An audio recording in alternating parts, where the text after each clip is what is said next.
सभी का FM news देख रहे हैं आप और आपके साथ मैं हूं नितिशा बंसल। चलिए शुरू करेंगे इस खास बुलेटिन को जिसमें हम बात करेंगे अब तक की 4 सबसे बड़ी खबरों की और 4 बड़ी खबरों पर विस्तार से चर्चा करेंगे। सबसे पहले बात होगी मालिश पर जो सियासत चल रही है उसकी, क्योंकि अब मालिश से खाने की थाली तक ये सियासत आ चुकी है।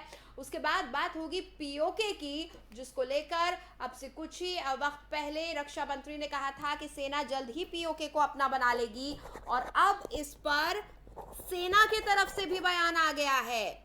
वहीं बात होगी तीसरी खबर में मर्डर मिस्ट्री की, जिसमें अब और खुलासे होते चले जा रहे हैं। एक और अहम सुराग लगा है जांच एजेंसियों के हाथ, उसके बारे में बात करेंगे। और चौथी खबर, अतीक अहमद पर कसता शिकंजा, प्रॉपर्टीज कुर्क की जा रही हैं, फंदा कसता जा रहा है। और चलिए सबसे पहले बात करेंगे पहली खबर की, जिसमें बात होगी एमसीडी चुनावी तैयारियों की और किस तरह से इन एमसीडी चुनावी तैयारियों के बीच राजनीति गरमा रही है। एक तरफ सर्दी के मौसम में एमसीडी चुनावों की तैयारियां जोरों पर है, वहीं दूसरी तरफ राजनीति भी खूब गरमाई हुई है। इस वक्त जेल से एक के बाद एक सत्येंद्र जैन के वीडियो बाहर आ रहे हैं और इससे सियासी गर्मी बढ़ती जा रही है। मनी लॉन्ड्रिंग केस में तिहाड़ जेल में बंद दिल्ली सरकार के मंत्री सत्येंद्र जैन का एक और नया वीडियो सामने आया है। बीजेपी ने आज 1.5 मिनट का वीडियो सोशल मीडिया पर शेयर किया है। इस वीडियो में बैरक के भीतर सत्येंद्र जैन को खाना परोसा जा रहा है। एक व्यक्ति लगातार उनकी सेवा में लगा हुआ है और इससे पहले 4 वीडियो और सामने आ चुके हैं जो कि जेल से मसाज करवाते हुए दिख रहे थे।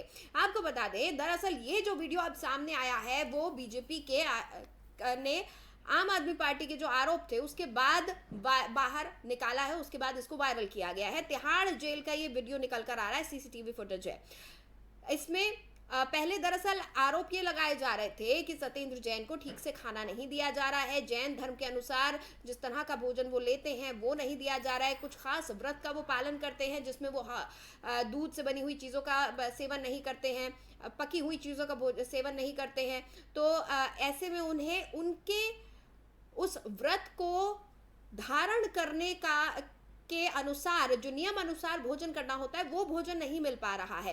तमाम ऐसे इल्जाम लगाए गए थे, लेकिन अब ये वीडियो जारी किया गया है जिसमें सत्येंद्र जैन होटल का खाना खाते हुए नजर आ रहे हैं। दावा किए जा रहे थे कि सत्येंद्र जैन का कई किलो वजन कम हो चुका है, करीब 28 किलो वजन उनका कम हो चुका है, ये दावा किया जा रहा था। लेकिन जेल प्रशासन का कहना है मौजूदा वक्त में अगर सत्येंद्र जैन का वजन किया जाए तो 8 से 10 किलो बढ़ा हुआ उनका वजन आएगा। और ये जो वीडियो अब वायरल हो रहा है ये आम आदमी पार्टी के उसी आरोप के जवाब में वीडियो वायरल किया गया है। हमारे साथ तेजिंदर बग्गा जी जुड़ चुके हैं, दिल्ली बीजेपी से संबंध रखते हैं, उनसे हम बातचीत करेंगे। बग्गा साहब बहुत बहुत स्वागत है आपका। बग्गा साहब, एक के बाद एक वीडियोस वायरल हो रहे हैं। जेल मंत्री जेल के अंदर जो आराम फरमा रहे हैं, बीजेपी ने पूरी पोल खोल कर रख दी है। देखिए, बीजेपी ने क्या आज पूरे देश ने देखा है और पूरे देश का मीडिया दिखा रहा है किस प्रकार से जो लोग कहते थे कि मैं देश की राजनीति बदलने आया, जो लोग ये कहते थे हम वीवीआईपी जो कल्चर है उसको खत्म करने आए हैं, वो आज किस प्रकार से उन्होंने वीआईपी कल्चर खत्म किया है। देश ने पहली बार 75 साल के बाद देखा है कि एक जेल के अंदर से कोई नेता जो भ्रष्टाचार के अंदर जेल के अंदर है उसकी वीडियो मसाज करते हुए उसको अंदर 5 स्टार का खाना खाते हुए देश ने पहली बार इसको देखा है। ठीक है, हमारे साथ सूर्य त्रिपाठी जी भी जुड़ चुके हैं, आम आदमी पार्टी से है। बहुत बहुत स्वागत है त्रिपाठी जी आपका एफएम न्यूज पर। त्रिपाठी जी, ये कहा जा रहा था कि जेल में उनको खाना ठीक से नहीं दिया जा रहा है, उनका वजन घट रहा है, लेकिन तस्वीरें तो कुछ और बयां कर रही है सर। देखिए, मैं आपको बताना चाहता हूँ भाजपाइयों को ये याददाश्त बड़ी कमजोर होती है। हाँ। ये भूल जाते हैं कि आशीष मिश्रा को जेल में कैसा खाना दिया जाता था, कैसी ट्रीटमेंट दी जाती है। यह बात ये भूल जाते हैं कि अमित शाह जब जेल में होते हैं तो उनको कैसी ट्रीटमेंट दी जाती है जो अमित शाह और अमित मिश्रा को दी जाती है। सर सवाल वो नहीं है, देखिए सवाल आपसे इसलिए किया जा रहा है क्योंकि आप कहते हैं वीवीआईपी कल्चर खत्म करने आए हैं, आप कहते हैं शहीद भगत सिंह के जैसे आप तुलना करते हैं सत्येंद्र जैन साहब की, आप कहते हैं उनका वजन घट रहा है, आप कहते हैं उनको खाना नहीं मिल रहा है, वीडियो में कुछ और नजर आ रहा है। सर जो है वही बताइए ना। फिर मैं आपको कह रहा हूँ कि आप एक चीज बताइए, जब ये भाजपाई चुनाव हारने लगते हैं तो वह इसी तरीके की घटिया और नीच हरकतों पर उतर आते हैं। आप वीडियो के समय को देखिए कब जारी हुआ। पिछली बार जब उनकी जमानत की अर्जी थी तो ये वीडियो जारी करते हैं, और ये वीडियो जारी कैसे हो रहे हैं? जेल के ये लोग नीच हरकतों पर आ रहे हैं। गुजरात में इनकी जमानत जब्त होने के कगार पे है। अच्छा सर, आप ये मानेंगे कि जो आरोप लगाए जा रहे थे त्रिपाठी जी, क्या आप ये मानेंगे जो अर्जी दी गई थी, जो आरोप लगाए गए थे कि सत्येंद्र जैन साहब को खाना नहीं दिया जा रहा है, ठीक वो गलत थे? अंडर ट्रीटमेंट है, उनका इलाज चल रहा है। हाँ, जो कि पॉक्सो आरोपी कर रहा है। आते हैं कि मसाज का था, पहली बार ये मसाज की बात कर रहे थे, वो फिजियोथेरेपी की है। हमने सारी चीजें जारी करके बताया, हमने डॉक्टर का प्रिस्क्रिप्शन दिखाया कि उनको रेगुलर फिजियोथेरेपी की बात की गई थी। तो ये पॉक्सो से आते हैं, वो 6 महीने से वो तो सर ये पॉक्सो का आरोपी कैसे उनकी मालिश कर रहा है? अरे त्रिपाठी जी मुझे लगता है आम आदमी पार्टी को थोड़ा सा कंफ्यूजन हो गया है सर। फिजियोथेरेपी और पॉक्सो दोनों पी से शुरू होते हैं, लेकिन फिजियोथेरेपी की बकायदा पढ़ाई होती है सर, डॉक्टर कहलाते हैं वो, ना कि कोई पॉक्सो का आरोपी फिजियोथेरेपी देता है। अरे मैं आपको बता रहा हूँ कि आपको तो ये भी फिर समझ में आना चाहिए ना कि मसाज में और एक्यूप्रेशर में अंतर होता है। मैं आप एक चीज बता रहा हूँ कि एक अकबर इलाहाबादी का बड़ा बढ़िया शेर था कि उन्होंने कहा था कि हम अभी करते हैं तो हो जाते हैं बदनाम, वो कत्ल भी कर दे तो उन पर इल्जाम नहीं आता। यही हाल हो रखा है इस समय। अच्छा, और आप एक बार यह निश्चिंत रहिए, ये सब भाजपा की जो ये नीच हरकतें हैं उनका जवाब जनता कि जैन साहब का सच बाहर आ रहा है। जो नीच हरकत है कि जैन साहब का सच बाहर आ रहा है। मैं तो कह तो रहा हूँ कि भाजपा के प्रवक्ता बैठे बता दे कि सत्येंद्र जैन के ऊपर क्या आरोप है, कितना घोटाला किया है, कितने करोड़ का घोटाला किया है, बता दे। बता नहीं पाएंगे। अच्छा, और जो आप आरोप लगा रहे हैं जिनकी कलई खुलती नजर आ रही है सर, जी जिन आरोपों की कलई खुलती नजर आ रही है उनका क्या? मैं कह रहा हूँ हमारे आरोपों की बता देना। इन्होंने मनीष सिसोदिया पर छापे मरवाए, उनके लॉकर खंगाल डाले, क्या मिला? सत्येंद्र जैन को इन्होंने करके बंद करके रखा। ये बता दे सत्येंद्र जैन ने कौन सा घोटाला किया, कितने करोड़ का घोटाला किया? पिताजी आप इतने सीनियर पत्रकार हैं, मैं आपसे पूछ रहा हूँ कि आप बता दीजिए सत्येंद्र जैन के ऊपर आरोप क्या है? सर मेरा बहुत सीधा सवाल है। देखिए, मैं तो टीवी मीडिया से हूँ, जो दिखता है उसकी बात करती हूँ।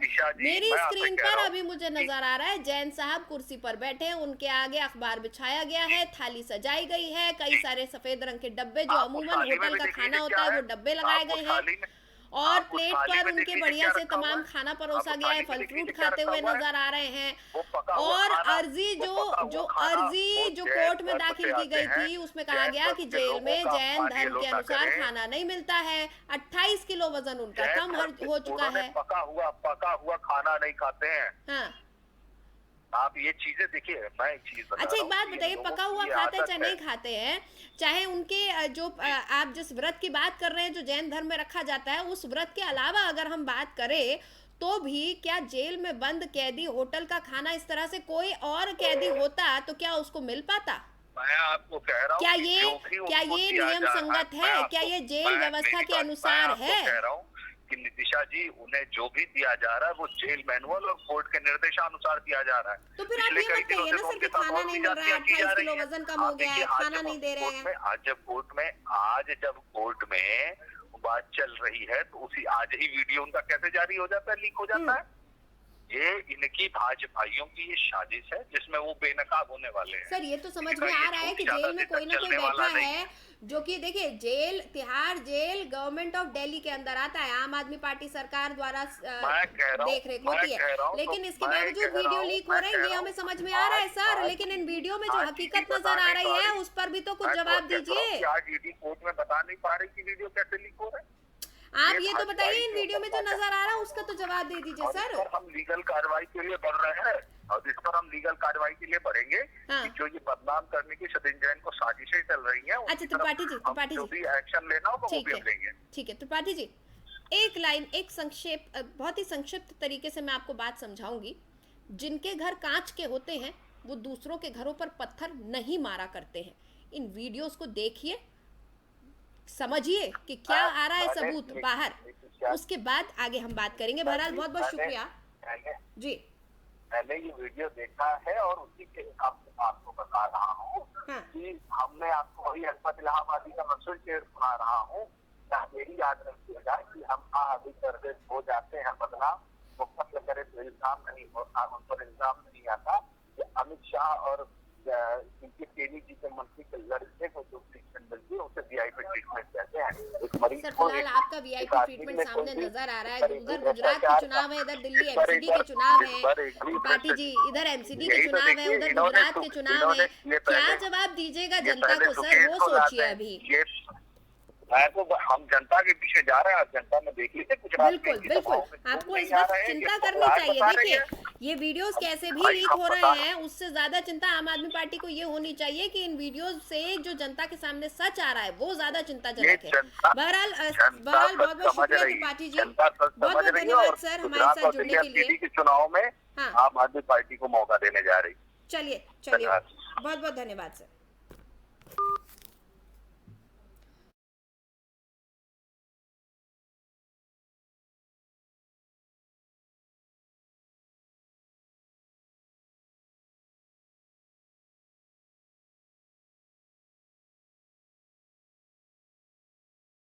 बात करेंगे दूसरी बड़ी खबर की। पाक अधिकृत कश्मीर पर रक्षा मंत्री राजनाथ सिंह के बयान के बाद सेना की प्रतिक्रिया सामने आई है। इसी साल 27 अक्टूबर को शौर्य दिवस के मौके पर रक्षा मंत्री राजनाथ सिंह ने कहा था कि पीओके फिर अपने कब्जे में लिया जाएगा।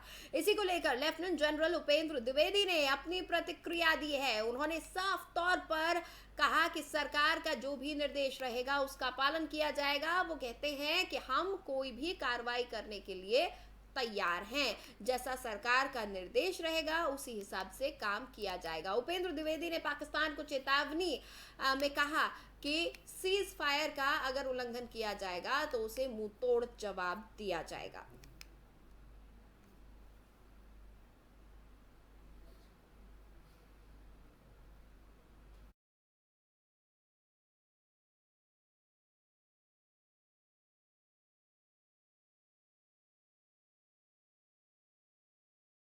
हमारे जिन इलाकों पर उसने अपना अनधिकृत कब्जा जमाया हुआ है वहां के लोगों को उसने कितने अधिकार दे रखे। मानवाधिकार के नाम पर मगरमच्छ के आंसू बहाने वाला पाकिस्तान इन इलाकों के लोगों की कितनी चिंता करते हैं या आप भी जानते हैं और ये हम भी जानते हैं। इन अमानवीय घटनाओं के लिए पाकिस्तान पूरी तरह से जिम्मेदार है। पाकिस्तान भी पाक ऑक्युपाइड कश्मीर में आज जो अत्याचार का बबूल बो रहा है, आने वाले समय में उसके सामने कांटे की ही फसल तैयार मिले। हमारे Raksha Mantri gave the statement about the POJK. As you are aware that parliamentary resolution already exists on the subject, so therefore it's nothing new. It is part of the parliamentary resolution. As far as the Indian Army is concerned, Indian Army will carry out any order which is being given by the Government of India. And whenever such orders are given, we'll always be ready for it. Second issue is, as far as the military is concerned, military is always ready to make sure that this ceasefire understanding is never broken because it's in interest of both the nations. But if it is broken at any point of time, हम ईंट का जवाब पत्थर से देंगे। खबर पर बातचीत के लिए हमारे साथ रक्षा विशेषज्ञ जुड़े हुए हैं। सतपाल राघव साहब हमारे साथ जुड़े हुए हैं। बहुत बहुत स्वागत है सर एफएम न्यूज पर आपका।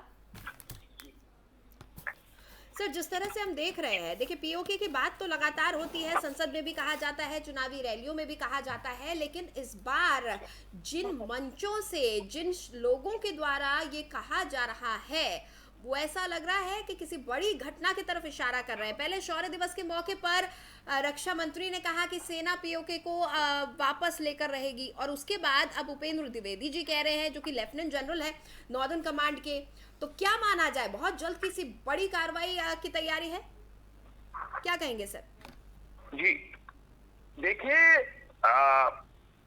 जो जनरल द्विवेदी जो नॉर्दर्न आर्मी कमांडर है, जिनकी डायरेक्ट रिस्पॉन्सिबिलिटी है पीओके और जो उनका बॉर्डर है, वो उसको पूरा कंट्रोल करते हैं और पूरा उनका जो भी लड़ाई का दुश्मन देश के साथ जो भी है वो उसके पूरे जिम्मेवार है। तो उन्होंने कल जो प्रेस कॉन्फ्रेंस की, पुंछ और राजौरी का जो लिंकअप था उसकी प्लेटिनियम जुबली थी, और उन्होंने एक प्रेस कॉन्फ्रेंस की थी और उसमें जवाब दिया। ये बात शौर्य दिवस के जो दिन भी बताई गई थी, जो हमारे रक्षा मंत्री जी हैं राजनाथ जी ने बड़ा क्लियर शब्दों में किया। ये एक नई चीज नहीं है, आपके चैनल से पूरे देश को बताना चाहता हूँ और पूरे विश्व को बताना चाहता हूँ कि देखिए, हमारा पार्लियामेंट से पीओके लेने का प्रस्ताव पारित है, नंबर 1। नंबर 2, पीओके हमारा हिस्सा है, बिल्कुल, ये हमारा अखंड हिस्सा है, मैं आज कह रहा हूँ। और लोगों की भावनाएं, जो पंडित हैं और जो कश्मीरी लोग हैं, उनकी भावनाएं पीओके में जो उनका जो स्थान है, उससे उनकी भावनाएं लिंकअप है। तो ये एक हमारा हिस्सा है। वहां के कुछ लोग रह रहे हैं अभी भी जो हिंदू हैं, उनकी भी एक भावना है कि हम भारतवर्ष के हिस्से हैं। तो ये एक हमारा वो है, लक्ष्य है। और ये लक्ष्य में जो जनरल साहब ने बोला है, जनरल उपेंद्र द्विवेदी ने बोला है कि हम सक्षम है और आर्मी रेडी है। जब भी सरकार का निर्देश आएगा तो मैंने वहां पे सेवाएं दी है अपनी, ईटवाल में, मुजफ्फराबाद के इलाके में मैं वहां पे रहा हूं और मेरा अखबारों में भी नाम है। मैं ईयर 99 की बात बता रहा हूं। और जो 2 दिसंबर काफी वहां पे शेयरिंग हुई, जनरल मुशर्रफ चीफ बने, तो वहां पे वो इलाका, टीटवाल का जो इलाका है, वहां पे शहादत भी हुई है। पीरू सिंह, पीवीसी करम सिंह, जो लड़ाई लड़ी गई थी। और वहां के उस टाइम भी हमारी जो हमें जो ऑर्डर्स दिए गए थे, रिहर्सल हमने कर रखी है। रिहर्सल का मतलब है कि लड़ाई में जाएंगे तो हमें क्या करना है, पूरा मैप है, लोगों को पूरी ट्रेनिंग है, पूरों को पूरे सक्षम है। और हमारी आर्मी 24/7 रेडी है। सिर्फ गो हेड हमें सरकार से चाहिएगा। लेकिन राघव सर देखिए, ये बात हम सब जानते हैं कि पीओके को लेकर कितना संवेदनशील भारत है, बल्कि पूरा विश्व जानता है कि कितना स्ट्रांग स्टैंड भारत का है पीओके को लेकर। लेकिन इस बीच जैसे लगातार एक के बाद एक बहुत ही महत्वपूर्ण पदों पर रहकर, बहुत ही महत्वपूर्ण मौकों पर ये बात कही जा रही है, इससे पूरा देश उम्मीद कर रहा है कि शायद बहुत जल्द कुछ ऐसा होने वाला है जिसका इंतजार लंबे समय से भारत को था और भारतवासियों को था। जी देखिए, आप बिल्कुल ठीक बोल रहे हैं और ठीक क्वेश्चन पूछ रहे हैं आप। देखिए, कोई आज विश्व जो है ग्लोबलाइजेशन होने से एक फैमिली हो गया है। और जब भी हम कोई चीज ऑपरेशन करते हैं दूसरे देश में, या छोटा या बड़ा, उससे इफेक्ट जो है काफी लोग होते हैं। बिल्कुल, तो बिल्कुल। उसके लिए हमें डिप्लोमेटिक ऑफेंसिव जिसे कहते हैं हम, जो जितने भी राजदूत है, एक ओपिनियन बनानी पड़ती है। और वो डिप्लोमेटिकल पार्ट है। फिर पॉलिटिकल विल भी डिप्लोमेटिकल के उससे चलती है। लोगों को अपने साथ लेना पड़ता है और पूरे उनको बताना पड़ता है। तो सेना का जो रोल है वो फिजिकल रोल है ग्राउंड पे, लेकिन जो पॉलिटिकल एंड डिप्लोमेटिकल रोल है वो गवर्नमेंट का है और डिप्लोमेटिकल मिशंस का है। एक माहौल बनाना, ओपिनियन बनानी पड़ती है, सिर्फ देरी वहां पे है। तो ये मान लिया जाए कि प्रोसेस शुरू हो चुका है और ये उसी प्रोसेस का एक हिस्सा है जिसमें माहौल बनाया जा रहा है, ओपिनियन बनाया जा रहा है। और वो दिन दूर नहीं जब पीओके वाकई एक बार फिर से भारत का हिस्सा बन जाएगा और कोई उस पर उंगली नहीं उठा पाएगा। बहुत बहुत शुक्रिया राघव सर हमारे साथ जुड़ने के लिए। Thank you.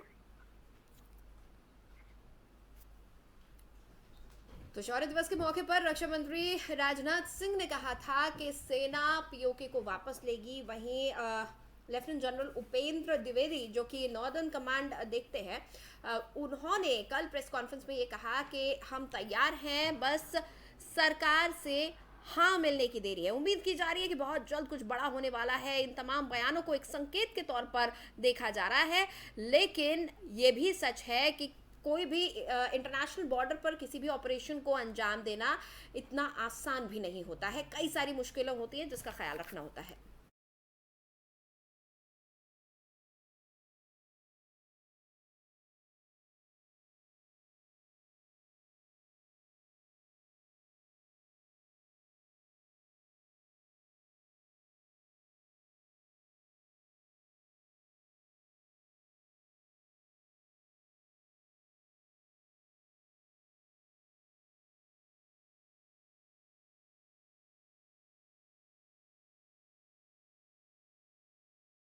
बात करेंगे तीसरी अहम खबर की। दिल्ली के श्रद्धा मर्डर केस में हर रोज नए खुलासे हो रहे हैं। अब इस केस में पुलिस को बड़ा अहम सुराग लगा है। जानकारी के मुताबिक आफताब 2 साल पहले ही श्रद्धा को मारना चाहता था। इतना ही नहीं, उसने श्रद्धा को काटकर फेंकने की धमकी भी दी थी। हालांकि उस वक्त वो अपने इरादों में कामयाब नहीं हो सका था। श्रद्धा ने 2 साल पहले पुलिस में आफताब के खिलाफ एक शिकायत दर्ज कराई थी। अपनी शिकायत में उसने लिखा था कि आफताब ने गला दबाकर मुझे मारने की कोशिश की है और काट कर फेंकने की धमकी भी दी है। उसने अपनी शिकायत में आगे लिखा था कि आफताब का परिवार ये बात जानता है कि आफताब मुझे मारता है और हत्या करना चाहता है।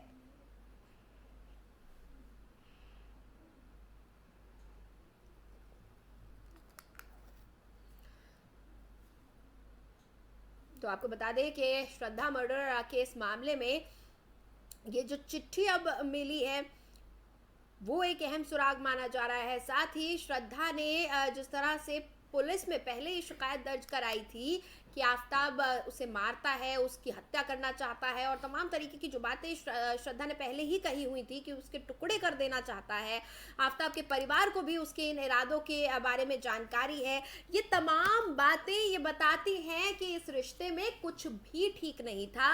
लेकिन सवाल वही उठता है कि जिस रिश्ते में कुछ भी ठीक नहीं है उस रिश्ते में ये दोनों इतने समय तक क्यों बने हुए थे। लगातार ये खबरें आ रही है। 2 साल पहले भी मारने की कोशिश की गई थी। 2 साल पहले अस्पताल में 2020 में वसई के एक अस्पताल में भी भर्ती रही थी 3 दिन के लिए श्रद्धा। और तब भी जो जहां पर श्रद्धा काम करती थी वहां के टीम लीडर ने भी बताया, गुड़गांव में जिस दफ्तर में श्रद्धा काम करती थी यहाँ के टीम लीडर ने भी बताया कि एक दिन श्रद्धा ने कहा था कि पूरा बदन दुखता है पिटाई से।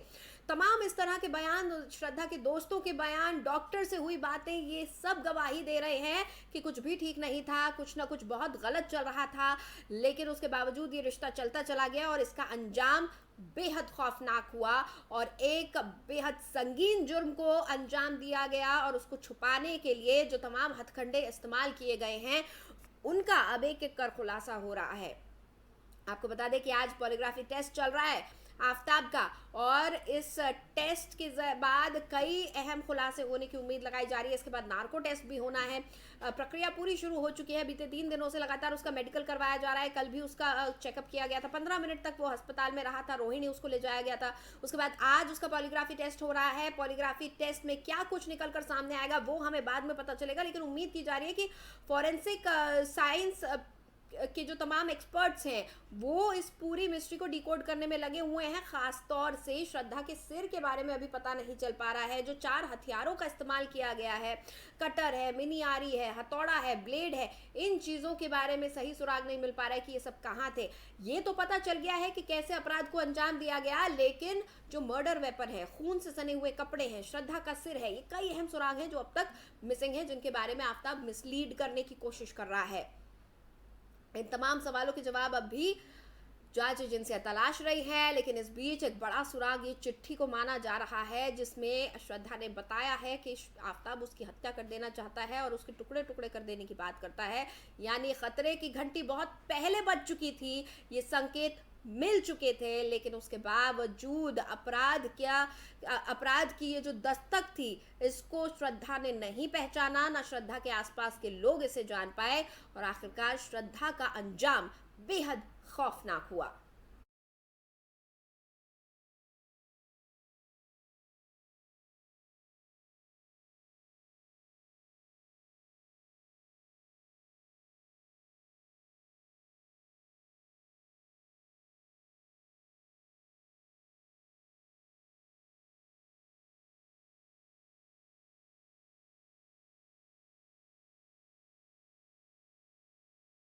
किसी का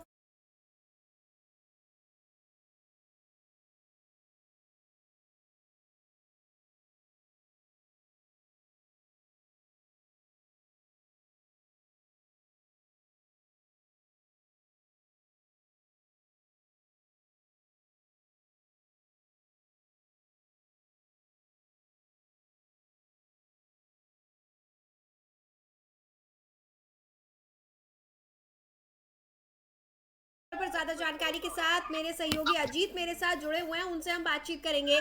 अजीत, इस पूरे मामले में आज पॉलीग्राफी टेस्ट चल रहा है, क्या कुछ है आपके पास ताजा अपडेट?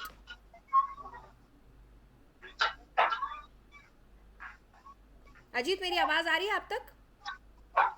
जी जी अजीत, आज पॉलीग्राफी टेस्ट चल रहा है, इस बीच एक खत भी जांच एजेंसियों के हाथ लगा है जिसमें आफताब द्वारा हत्या करने की आशंका जताई है कि हत्या कर सकता है, आफताब हत्या करना चाहता है, टुकड़े टुकड़े कर देने की बात कही गई है। क्या कुछ है ताजा अपडेट?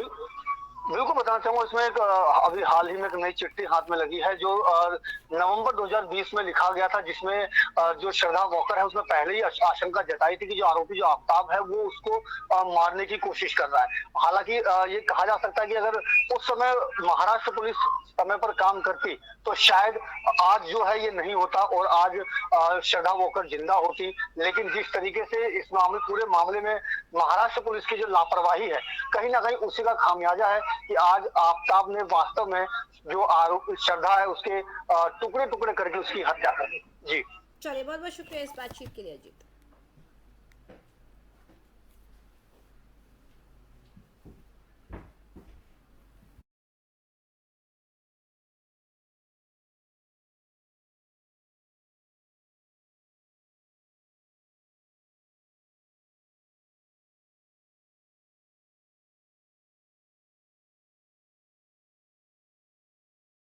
चलिए बात करेंगे चौथी अहम खबर की। गुजरात की साबरमती जेल में बंद बाहुबली पूर्व सांसद अतीक अहमद पर शिकंजा कसा जा रहा है। ऑपरेशन माफिया के तहत पुलिस अतीक अहमद की 123 करोड़ की 2 संपत्ति कुर्क करेगी। पुलिस गैंगस्टर एक्ट 14(1) में ये कार्रवाई कर रही है। एसएसपी शैलेश पांडे ने दोनों ही संपत्तियों को कुर्क करने के लिए डीएम को रिपोर्ट भेजी थी।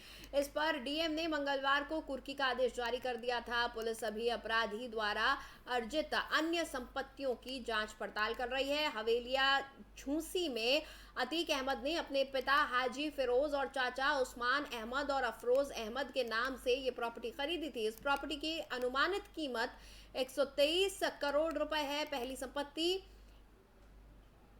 1.8260 हेक्टर हाजी फिरोज और उनके भाई उस्मान और अफरोज के नाम पर है, जिसकी कीमत 76 करोड़ 16 लाख रुपए है। वहीं दूसरी प्रॉपर्टी 1.1300 हेक्टेयर है जो कि उस्मान के नाम पर है। इसकी कीमत 47 करोड़ 12 लाख 40 हजार है।